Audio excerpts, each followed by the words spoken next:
What's up, everyone? I hope you're ready for an exciting night.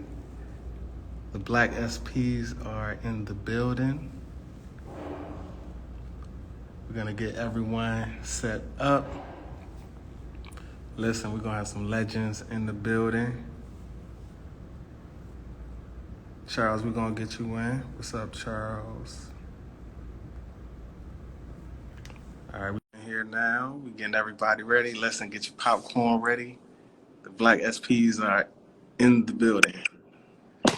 Hey, Dr. Bland, what's up? What's up? nothing much. It's Friday. Friday. Y'all know what that means. Woo. What's up, everyone? I see Charles has said, do we want to do some things first and then let Charles in, or do we want to go ahead and let him? Yeah, we're gonna do some intros, some quick announcements, and then we'll have our special guest signed on, okay? All right, so I'll play a little intro music to get us hyped for tonight while we have more people coming in. Feel free to put in the chat where you're tuning in from, whether you're in your car, airport, still at work, hopefully not. Let's see, who we got on here? Can you hear the music, Byron? Okay. I'm like the DJ on the side, y'all. Listen, y'all might have seen we got some special guests in the building. I'm actually on the move, so where in the world am I now? But man, listen, sometimes you just gotta ask for things. Like people was able to hook me up, made some things happen. I'm legit in a penthouse somewhere. So this is a message before we even get started, y'all. The power of networking, the power of connections, and just talking to the right people. So legit ended up in a penthouse somewhere. So it's so random. But we in here. Okay, looks like the same crew from last time. I see Maryland, Cali, H-Town up in the building. H-Town in the building. Look, Charles preaching already. Asking you shall receive, man. Yeah. You ask not. What is it? You have not because you ask not. Sometimes you just gotta. And sometimes you just gotta act like you belong. That's how. If it was 3 different stages of this finesse, the first stage was just acting like I was supposed to be here. And I had no, like, I definitely did not belong here. But sometimes you just gotta fake it till you make it. Listen, we just giving y'all knowledge. Because I definitely did not belong here. You're gonna do is network. That is so true. Oh yeah, look, it's the network. That's it. One thing, and I've always been that way, just talking and just meeting people. Like, hey, what's going on? Just talking to people.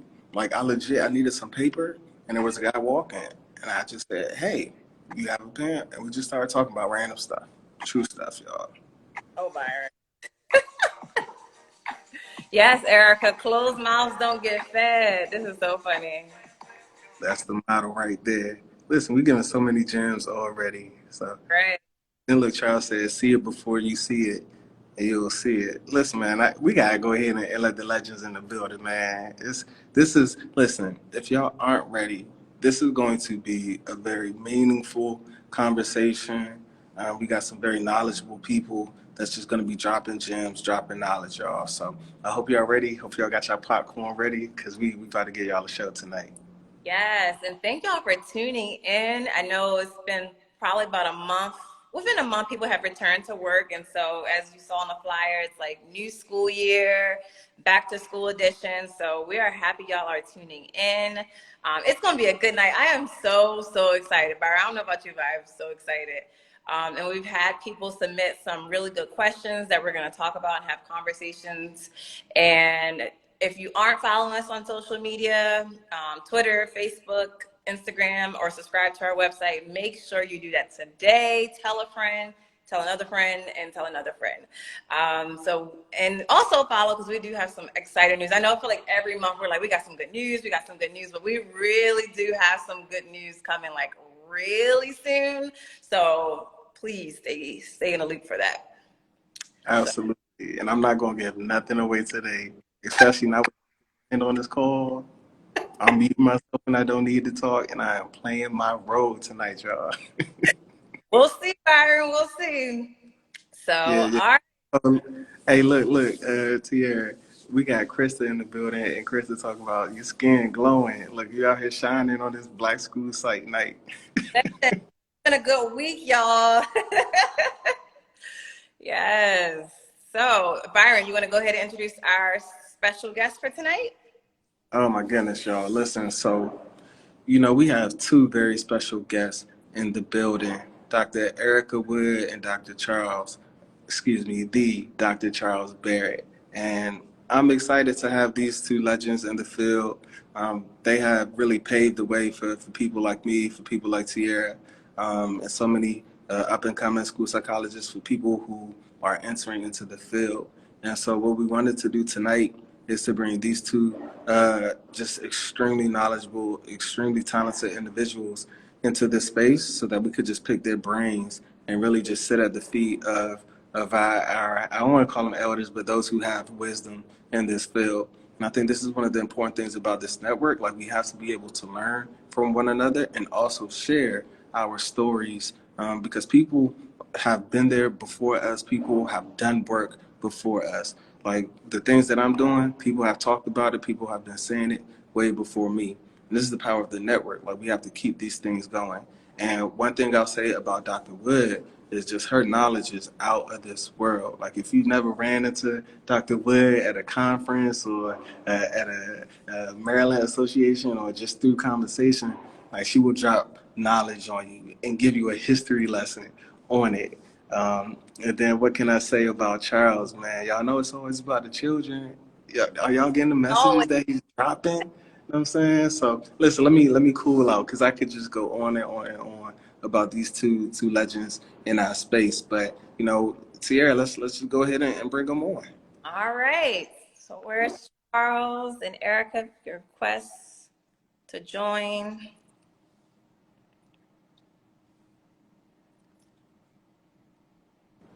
Yep, and I hit accept. Yep. Oh, oh my goodness, what's going on, y'all? This is a moment right now, y'all. Uh-oh. What's up? How y'all doing? Hey, What's going Charles. on? Hey, can you all see Hey, me? We We can hear you. Uh-oh, wait a minute. Oh, I don't know what happened. Yeah, you coming in? I'm on my phone, so bear with me. Yeah, yeah. I What? see something. That's not what I wanted you to see. We're gonna make a while Erica Uh, getting herself situated. This technology fail. yeah, yeah. I also wanted to give a shout out. See, my guy Trey Gamage is in the building, so shout out to Trey. yeah. Oh, that's why. My little thing. See, I thought it was cute with the little light and it covered me. No wonder. Okay. Here we go. Hello. what's up, Erica? Hey, Dr. Barrett. I You call don't call me Dr. Dr. Barrett an ass. Charles. He's like Charles. the Barack Charles. Obama of the exhibit hall. Cause he just stands in the middle of the exhibit hall and everybody comes up to him like he's the mayor, the president of city council. Everybody knows him. Everybody, I, I, everybody in the church, I'm everybody. So, I'm just Charles. It's great to be here. Thank you for the invitation. Good to see you, Byron, Tierra, Erica. Excited about this, but I'm honored for the invitation and the opportunity to share. So it's gonna be good. Yes. So we're likewise, I'm very honored and pleased to be invited of this very esteemed group. And I feel like our profession is in great hands. I'm a seasoned psychologist, so I am close to retirement, believe it or not. So, it's kind of like, I know I have some battle scars. Charles has some battle scars, being one of the few. I was one of the few in my program and in practice, my first job in a majority Black district, and I'm looking around like, why are they only like four of us, six of us? Like, what? So yeah, we've seen things, experienced things, And as Byron calls me the historian, I was thinking back like a couple of weeks ago. I said, if I didn't do the psych thing, I probably would have gone and gotten a doctorate in history. But just who taught me were the historians in our field, like Dr. Deborah Crockett, Dr. Arletta Brinson, Dr. Norma Jenkins. I kind of sat under their tutelage. The late Robin Satchel, who mentored me, got me to come to Maryland.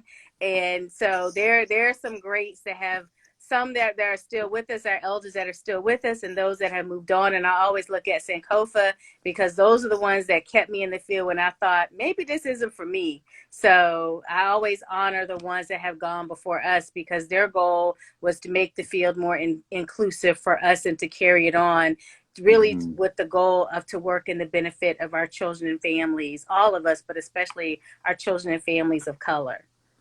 Nice. Thank you. Yes. And Charles and Erica, like I said, if there's anything that Byron may have missed from the introduction, you can briefly share because we got some questions we got to dive into. Okay. I'm just Charles. I'm a school psychologist, and that is more than sufficient. That is more than sufficient. So I am excited about being here. That's it. That's the most important part.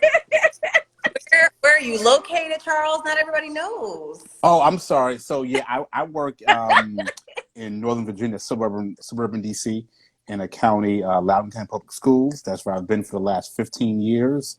I did take a new job as a coordinator of supporting school psychologists last year, so it's year 2 for that. But the important thing is I am a school psychologist. Sorry about that. I'm a school psychologist supporting psychologists, and that's it. Nah, listen, y'all. So this is we can be humble in other arenas and other spaces, but like if it's not that many of us, it's what 4%, 5% of us. So if we don't like shout out amongst ourselves, like our accomplishments, like how many people have entered into the field of school psychology just through Charles Berry alone? Mm-hmm.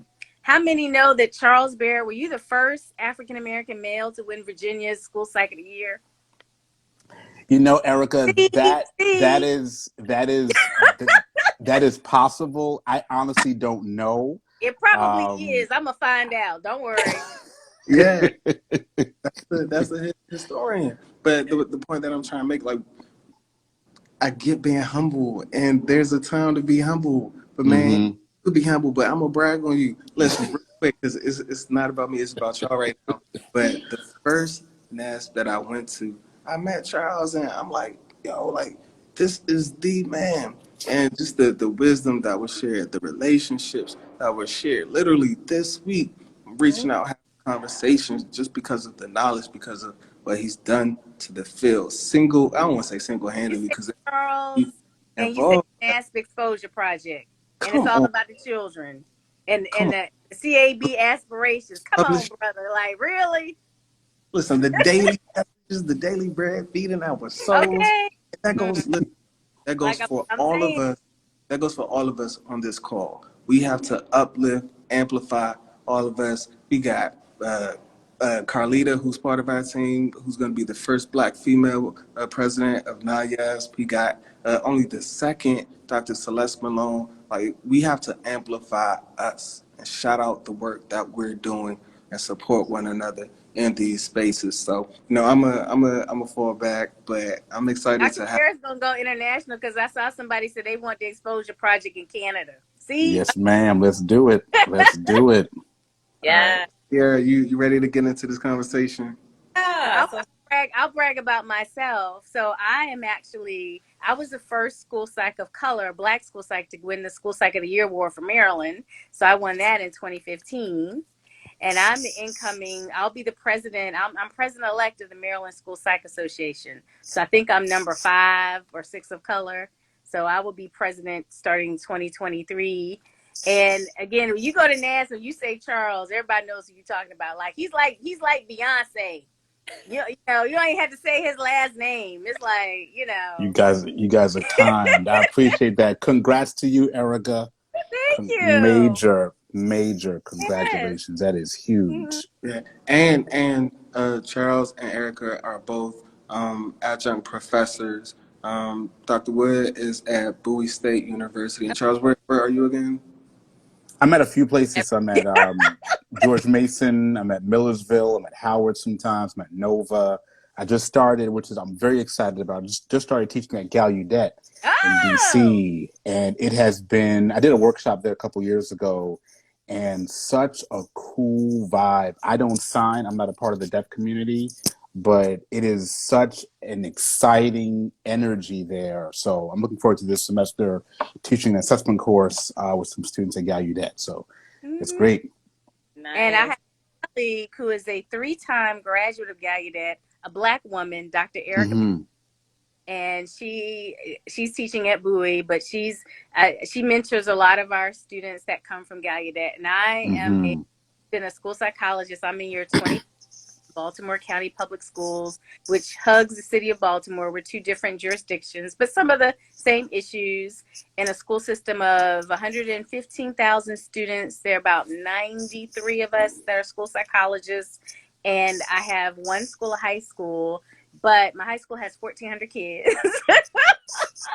And before I worked in Baltimore County, I was in Prince George's County Public Schools, gorgeous Prince George's, for 4 years, where I had 5 schools. Mm. Wow. Ooh, the 90s. Ooh. Mm.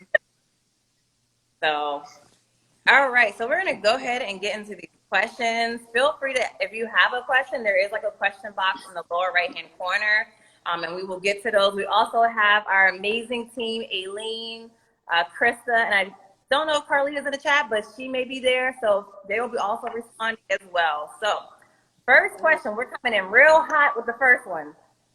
How do you address the stigmas regarding autism and or intellectual disability when conversing with families within the Black community? Okay.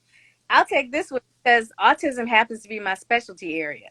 So I know my experience has been many a time for our young African Americans with autism, they've had a journey. Most of the students and families that I've dealt with, they don't have a diagnosis. They've been called everything but autistic. They've been called emotionally disturbed. They've been called specific learning disabled. They've been called other health impaired and or in speech language. So a lot of the times I have been the first one to say autism. And for some parents, it's been a relief because it was as if I knew it was something. I knew this all makes sense. No one believed me when I said my child has this particular fascination, my child has all these sensory issues, or my child just doesn't get and pick up on the social cues, especially with their peers. And so with that, that's a lot of times it's been a journey. And for intellectual disability, I also work with students who have both. You have autism and an intellectual disability. I think the biggest thing is explaining and having parents know with IDA, there's autism and there's that DSM-5 TR diagnosis. But having that designation for autism gives you entree into specific treatments. Now, I know ABA and BCBAs are very controversial, but you don't get access to those services, particularly outside of schools, without having that designation. And there are other early intervention, early treatment for autism that we get exposed to, but the big that diagnosis. And I would say another a stigma for intellectual disability, and particularly, is sometimes we have kids who are misdiagnosed as having an intellectual disability, and I think sometimes the stigma is that they are not going to be able to be productive citizens. They're not going to be able to contribute to society. They don't have any strengths, which is completely not true. So having to have that conversation at the high school level, we have to have that conversation because in Maryland, there are only 2 pathways, diploma or certificate. Unlike Virginia, Maryland doesn't have these staggered diplomas or the different levels of diplomas. So it's either one or the other. So having that conversation with parents, which is tough. And for parents, it's part of a grieving process for them to let go or shift whatever ideas or aspirations or whatever things that they thought were going to happen or that they had for their kids. And I said, you know, your dreams aren't dead.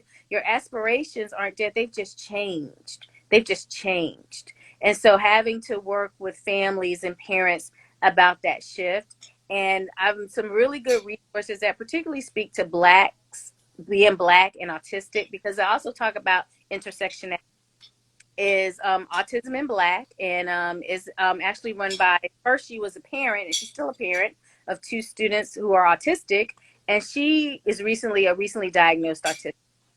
And so her name is Maria Davis Pierre, and she is a licensed mental health counselor. And I ran into her site from another burgeoning school psychologist, a former student at Bowie, who's now in the doctoral program at Temple, Maui Savan. And she connected with her and connected me to her site. And she does a conference every year. She's done it virtually, and it's great. So Autism in Black. And another one is The Color of Autism, and that's run by two parents of autistic children, and they do workshops. They were both of these resources are on social media: Instagram, Facebook, Twitter, and they talk about everything from how do you handle your child eloping, and to behavioral issues, to college, to transition, to everything. So both organizations are a great resource, and I share those with parents and families, and sometimes even your local autism society can be a great help. I know the one in Baltimore, the folks on the leadership board are African American. One I know pretty well because I've worked with both of her children, and they were doing workshops on you're Black and autistic, how do you handle the police? And it was like a webinar, and it's recorded, and it's still on their site. So a lot of the traditional autistic organizations are really starting to talk about these issues of intersectionality, particularly with a lot of things that have happened in the community with young Black males who are autistic being arrested, being killed by the police because no one bothered to understand or tap into or work with them with their disability to understand and say, hey, this kid is autistic, so they're not going to understand necessarily your directions, and your commands come at them or perceived in a different way. And just how do I teach my child what to do? Because my child not only is Black, but my child has a disability.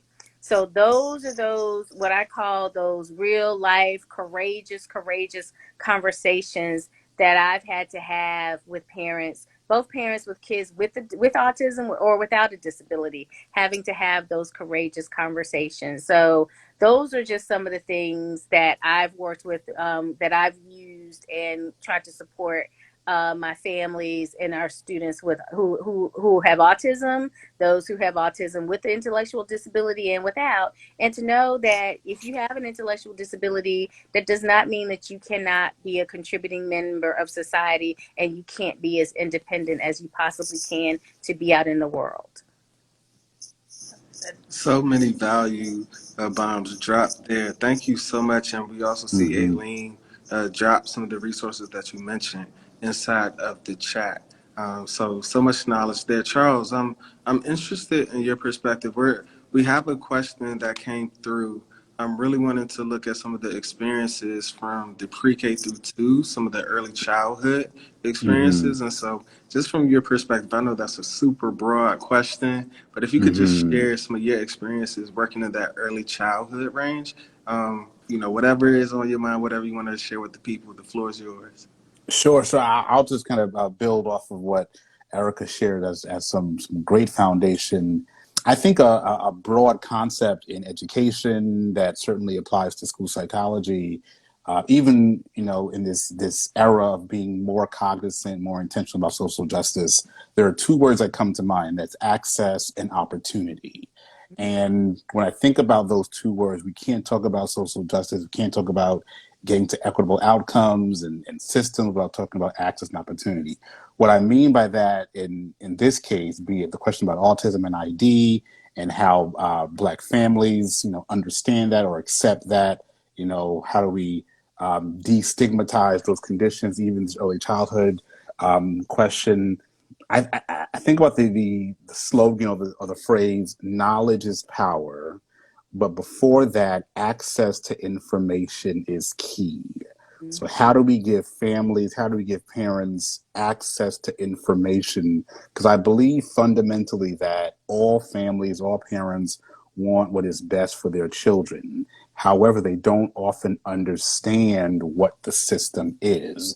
And the system is loaded with flaws, loaded with disproportionate outcomes that really affect, the Black community more than other groups in various ways. But there's also a lot of benefit if you know how to access those services. So I think about, children who might be developmentally delayed, students might have autism, and getting early intervention services, speech delays. Me, myself, in first grade, I was in I don't think I had an IEP, but I was in speech therapy for 6 years. And speech therapy helped me a lot from first through fourth in particular, but I was in there from first through sixth. So I think one of our roles is really to be this vehicle to provide people, families, communities access to information, be it doing workshops, connecting with school communities, and bringing information to the people and not the people coming to us for information. So you go to a mosque, you go to a church, you go to a barbershop. I'm going to a dance studio later on this month to meet families where they're comfortable to provide access to information. How do you navigate to get, connected to services? So that comes to mind with this whole pre-K to second grade age.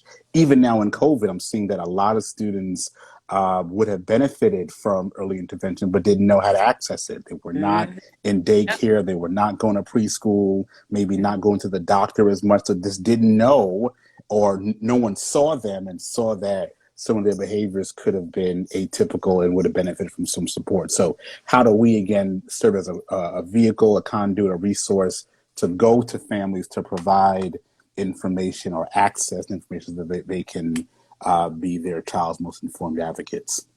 Yeah, I go to where they are, and you'd be Mm-hmm. surprised about families not knowing about Child Find and what that process is like and what it Correct. is, Correct. and free, and that we are federally mandated to identify students and to have those interventions and supports pre-K and really before through Child Find, Mm-hmm.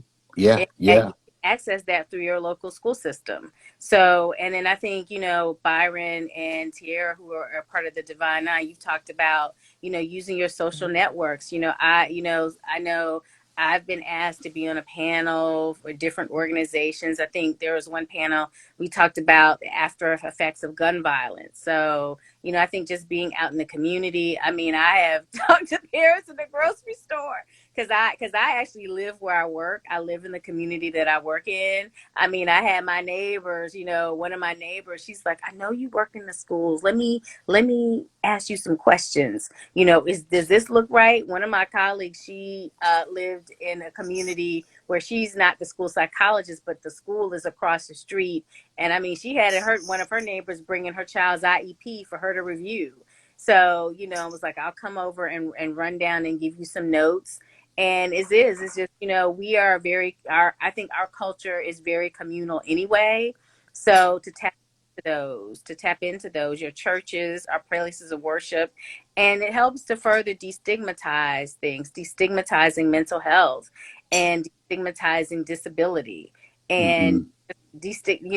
that is not, that is not a negative. That's a strength. We talk Mm-hmm. about superpowers. So, just finding those ways where we can destigmatize and come into the community, and it helps people to understand what we do. I mean, when I got into the field, I would be in meetings and, people would look at me like I was a unicorn. I'm like, am I Harriet Tubman? What am I? They think I'm going to free the people. Like what? And I just had parents that said, I was Miss Wood. I have never ever seen a Black school psychologist. I didn't know that you all existed, and I would get the little looks, and I would have the parents sit next to me.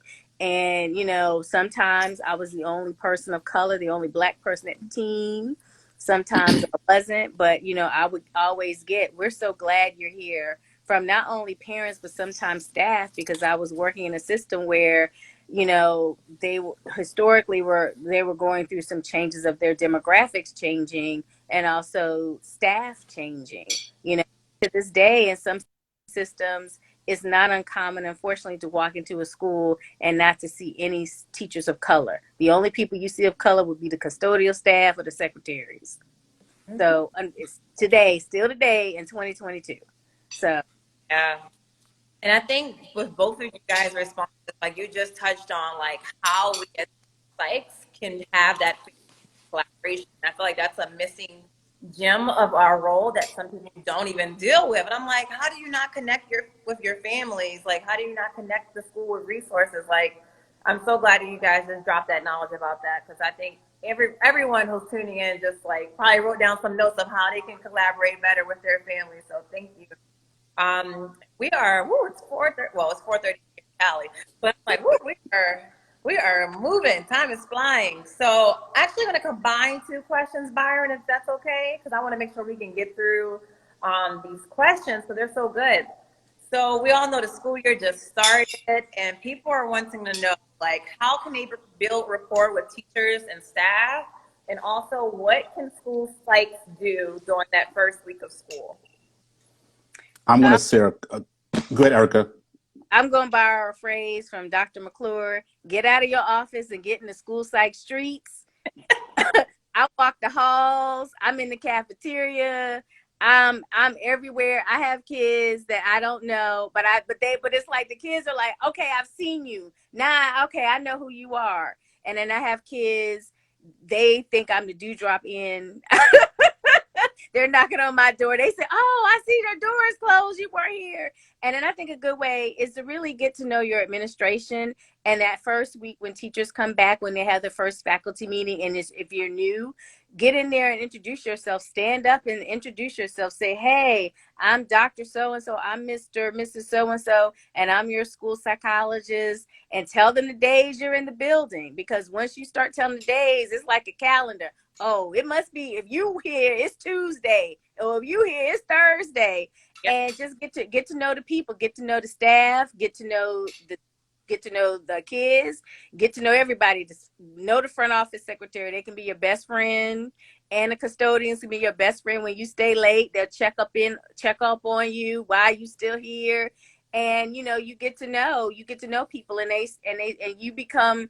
I think for some school cultures, it can be a little tricky, but I think if you can get a lay of the land of the school culture, and if it's like a culture of a family atmosphere, so that's how my high school culture is. My school culture is very family oriented, we say we're like a family. Sometimes we're dysfunctional, but we're like a family, and try to become a part of that. It's good when you are part of the school community, when you are like part of the staff. That's what you really want to strive for. But I know that in different environments, that's not always possible.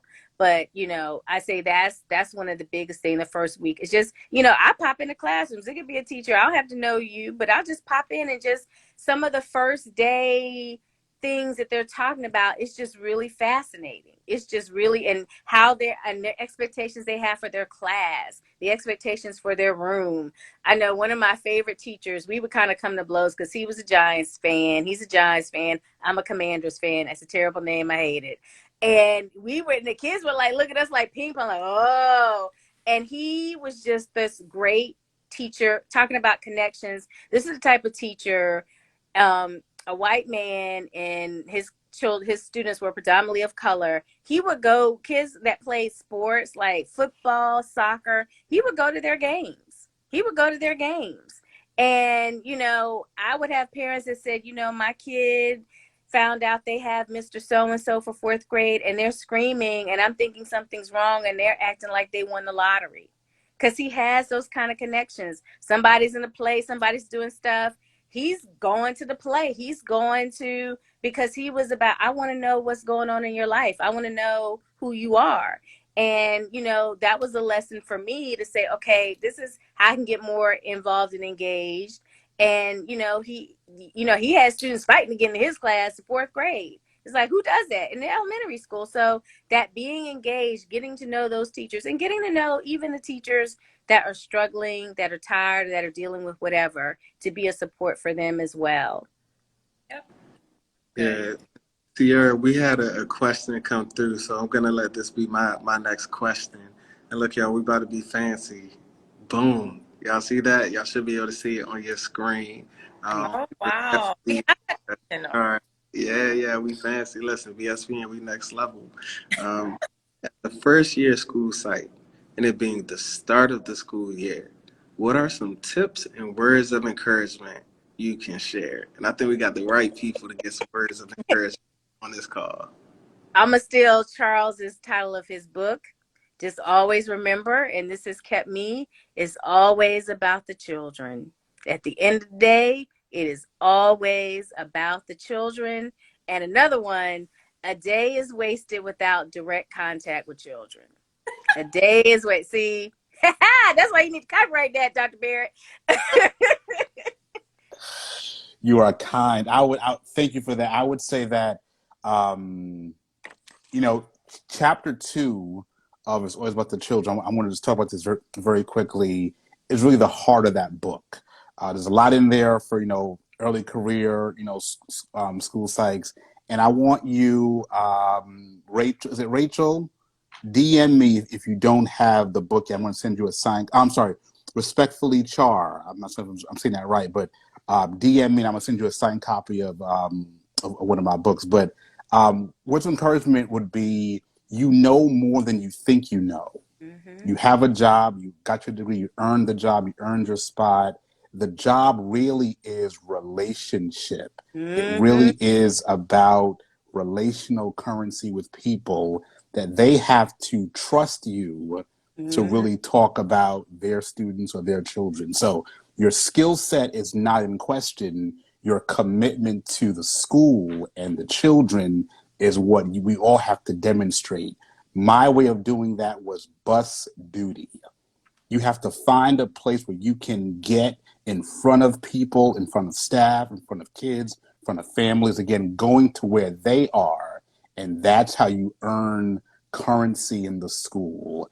Now that was my way. Some people did lunch duty. When I was in Baltimore City on internship, I sat in the cafeteria and ate lunch with the children. Mm-hmm. Because I didn't want to be in the teacher's lounge. That wasn't my style. I had a bag of chips, and I just talked to kids and listened to more of what they did. So, you know more than you might realize. You have the skill set, but really think about, how can I find a need and meet it and serve the school, serve the community? That's really how success comes in your career. There are kids I met on bus duty 15 years ago who are now finished college, and we still talk. Mm-hmm. So it really is a powerful thing, but also give yourself grace and give yourself time to grow. You will look back in 5 years, 10 years, and look at your first year work and cringe. We all do that, because it's a process. You grow, you evolve.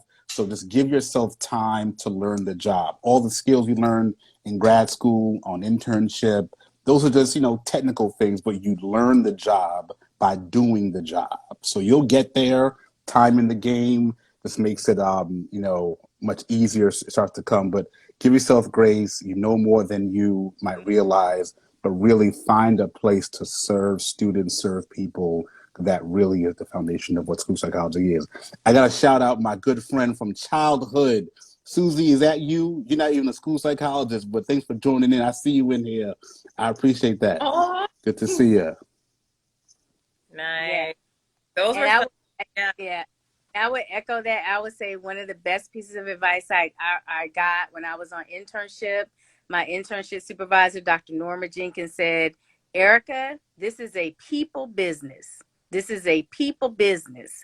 And, like Charles, yeah, you learn stuff in grad school and internship. I went in an internship. My mantra was, they didn't teach us this in grad school. They didn't teach us this in grad school. It's more, you learn more on the job, and just, we're lifelong learners. Be open to learning.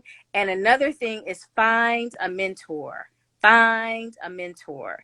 Because when you have that mentor, sometimes you just need someone to vent to make sure that you have not gone off the deep end. Like, did I miss that? What did I miss? to vent to just bounce some ideas off. Sure, you have your peers and you can do peer review, but find a mentor. One of my early mentors is Dr. Kimberly Daniel, who runs the program at Bowie State. And when I was working on my doctorate, she was like knocking on my door, like, how long you got to go? When you finishing? When you finishing? Because I was like, oh gosh, she has plans for me. But the first psychologist I went into, my first professional job, pulled me to the side to say, look, we are so glad you're here. Because they hired 11 of us. We are so glad you're here. I just want you to know, with everything going on, and that just, it was just on from there. So, even when I switched districts and was seeing different things, and I would reach out to her. And, again, so I think that's critically important, particularly being a school psychologist of color.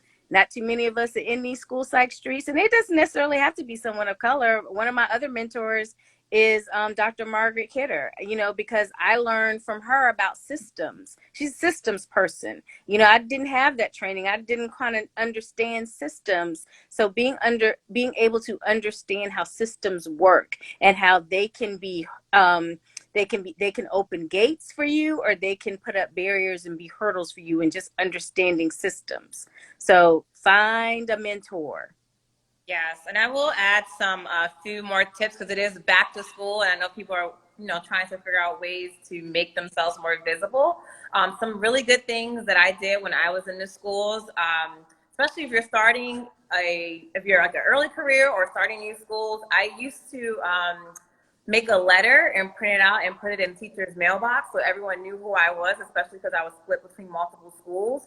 And then as time went on, I actually switched over to electronic copy of the letter because of COVID. So I've also did that. I attach little pieces of candy, because these are teachers that you're going to be reaching out to for when you need those teacher rating scales. So, you may have to butter them up a little bit, but it definitely works. Kind of what Erica was saying, stop into people's classrooms. I also did that during the first 2 weeks of school, where I would just kind of pop in and introduce myself and tell people where my office was and what days I was there, and just telling them about what a school psychologist was. I also had my face this school year, past school year, I've had a flyer on my door with my picture of my face. It used to just be my name, but I actually was like intentional in putting a picture of myself out there, my office hours again, my email address, and I had like a QR code where students can scan if they wanted to make an appointment to talk to me. So those are just some other ideas if anyone's looking to do that for the beginning of the school year. All right, so much wisdom is being shared. Tierra, we had some questions come through. I'm gonna blast it on the screen if you wanna read those out. Yeah, I don't know, because we literally have like a few minutes left. So I don't know how we're gonna get through all of them. Okay. Start with the one from Dr. Green Davis. Is that the one about? Yeah, okay. So Erica and Charles, it says, as a seasoned psych in a predominantly white district, helping the district to see the emotional fragility like anxiety, depression in students of color instead of behavioral issues. And it has like, what advice could you give or offer to that challenge? I think one thing that comes to mind is and as a seasoned person, I certainly don't want to insult your intelligence, but I would say that one of the things that is important is to understand how things get done in your district and who are the people to talk to. I think sometimes I see people with a lot of passion, a lot of energy to get, great ideas, but they don't understand how things go. And you can leave, one district in the same state, go next door, and it's a different operation. So one of the things that I've learned is to figure out who has the keys to the kingdom, essentially, and who can get stuff done. Sometimes it's not. Can we pass the plate? Sometimes it's not who you think it is, but sometimes That's right. it's those informal networks. So, for example, if you want to make impact where I am, a lot of power is with building principles. building principals have a lot of influence over how they run their respective schools. So it could be starting with your admin at the kind of the local level, and it may not have to go through your department, your supervisor, director, however you might be set up. So I would say um, trying to understand who are the people to influence to get systems change or to make changes at a systemic level. Sometimes that comes with really just understanding, how things go. So it could be different departments, but that's always a good place to go. Another thing I would share very quickly is when we identify a difficulty, we identify a challenge, and we try to, shift the focus or help people change to be more effective. It really is a kind of a not quid pro quo, but we have to also think about what is the benefit for the people that we are trying to influence their behavior change. So if I'm trying to understand why a school or a system is thinking about anxiety and depression as being only externalizing difficulties, but not really seeing the real underlying internalizing difficulty. How can my suggestion, my idea, benefit the school, be it in their outcomes, be it in in their performance on different metrics? So really thinking about what's the benefit for the audience that I'm trying to get in front of, and I'm trying to influence. But those are just two ideas that come to mind. But again, if anyone here, this is such a short time, please DM. We can talk more. We'd love to hear more and provide more detailed feedback. And I would just add to what Charles was saying about knowing who has the keys to the dealership. I'm from a military family. I think some of the things I've seen people mess up is know the chain of command. Know the chain of command, because I think sometimes in trying to build systems change, you might go beyond the level. Say you may go to the area superintendent, but you haven't talked to the building level principal.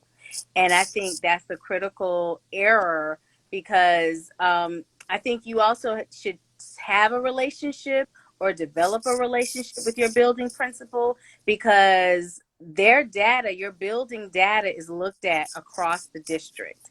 So, like in Maryland, all schools have to have a school progress paint plan. We call it the SPP. Ask to look at it, ask to go over it, ask to kind of see what is the data, because that'll help you with the outcomes. One of the things I put in the chat is look at the discipline data. If the viewpoint of students with really more internalizing behaviors that look outward externalizing, how is that tied to their discipline? Are they suspending and expelling more of these Black and brown kids because they're acting out, instead of looking at it from an interventionist perspective and saying, hey, these kids are really having a lot of anxiety and depression. We could do a school-wide intervention, and again, scale that up. And look, the outcome is our suspension and disciplinary data has reduced and come down, and we're no longer disproportionate in our disciplinary data. So you always have to kind of tie that to a potential outcome, but you also have to know what the data is in your building, and also know that principals have some power.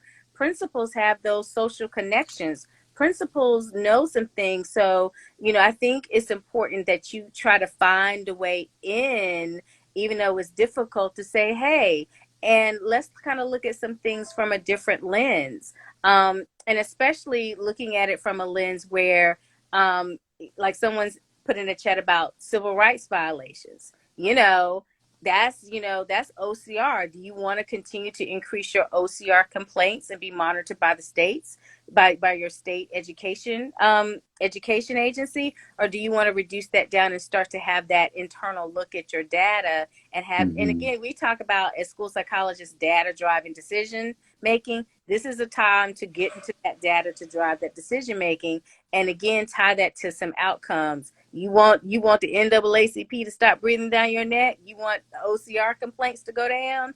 These are some things we need to do. We need to look at this data, and we need to figure some things out. And how do we dig into that? And I think when you work with your building level administrators, when you're scaling up, they can make those connections to those higher level folks, those higher systems. And that's when you start to talk about access and opportunity to more resources. It could be community partnerships with other folks in the community partnerships that are more culturally responsive and representative of the community that's being served. So those are some things, but I agree with Charles. We have people who have big ideas and are mavericks, who I've seen like get shot down because they didn't do the chain of command, they didn't look at the data. Again, you gotta take some deep dive, and you have to really. It's like the problem solving model. You really have to, let's identify the problem. What does the data say, and just go through those steps. And what is going to be your anticipated outcome? How is that going to? And it needs to be an outcome that not only benefits the school and the families and the students, but kind of like that quid pro quo, benefit your principals, benefit those administrators, benefit everybody. It's kind of, I had a principal I worked with who was great because he was always about the win-win. So sometimes you got to kind of be about the win-win. Thank you. So Byron, I don't know, do you want to try to shoot for a quick last question? Yeah, I think if we do just one, 30 seconds or less question, and then maybe, just closing thoughts from each panelist.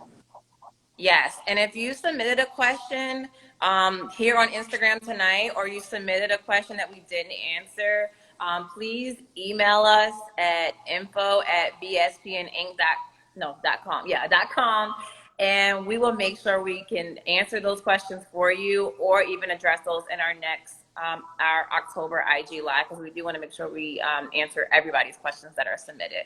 So, all right, Byron, go ahead. One of the questions that came from the Q&A, right? Yeah. Mm-hmm. All right, and I'm just gonna close my eyes and pick one. Sorry if I didn't pick yours. No, it's so many. I close my eyes real quick, and I just pick one, so I don't even. Oh, okay, Labria. Hey, what's up, Labria? And if we didn't get to yours, we'll try to get to it. Now, we will get shut down by Instagram if we go over our time. Shout out to Labria. It says, "How do you all advocate for yourselves as Black professionals in the predominantly white school psych spaces?" Man, this was an excellent question. So, This is a big one. I'm gonna try to be succinct with this one. I would say first you have to know who you are and know the inherent value that you bring as an individual and what you bring to the field. I think too many times, I'm not downplaying it or I'm not ignoring it. I think too many times we're looking for affirmation from people that really can't affirm us. So you have to know who you are beyond anybody's accolades, anybody's kudos. Those things are great, but if you're not secure in what you're bringing to the table, quick story.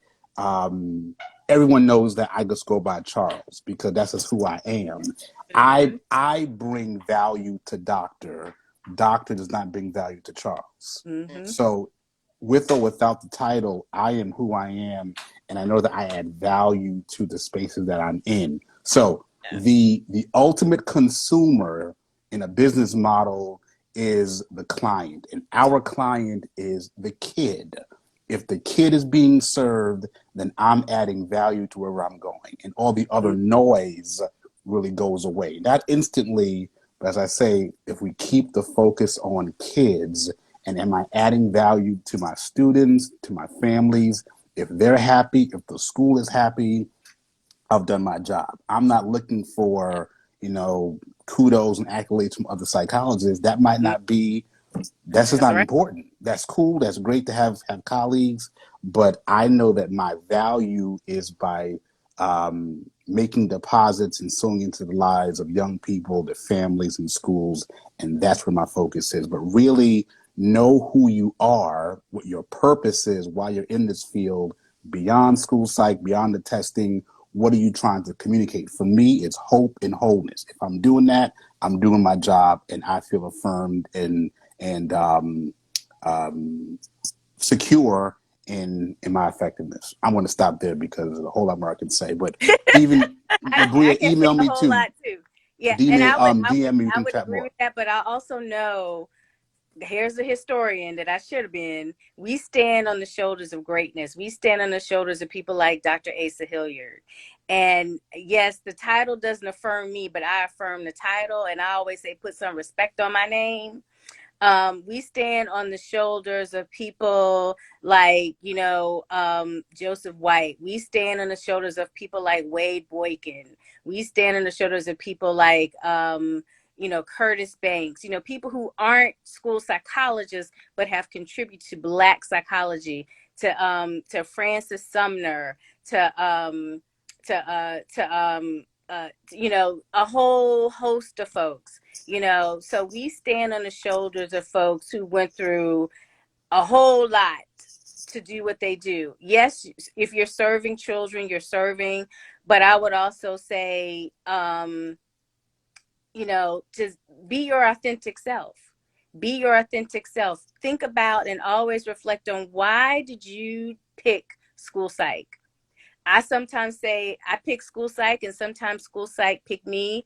And I was never into the popularity contest, who gets more likes, who's invited to this committee, that committee, whatever. I just do the work, and I do the work for the kids and the students and the families that I serve. I do the work because the work is important. It's a reflection of my family and making things better for people coming behind me, and also not be wanting those affirmations from folks that can't affirm you.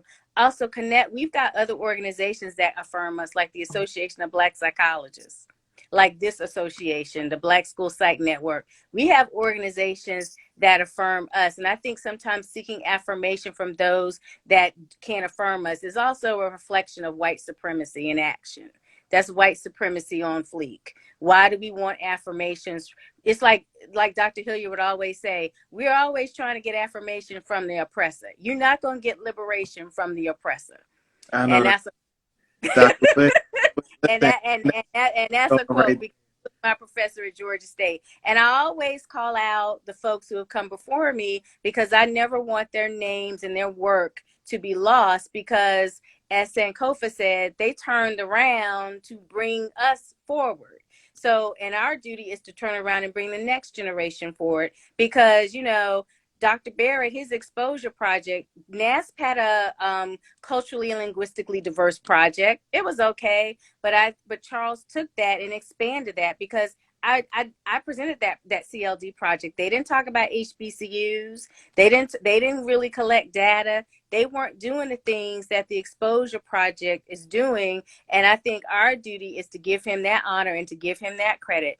People don't know, the things that have even gone on in our organization that don't always affirm and support what we say. We want a diverse landscape of school psychologists that reflect the population that we serve. When we talk about social justice, sometimes social justice can appear to be just another buzzword. So again, it's about doing the work, sitting in the work, and being the work.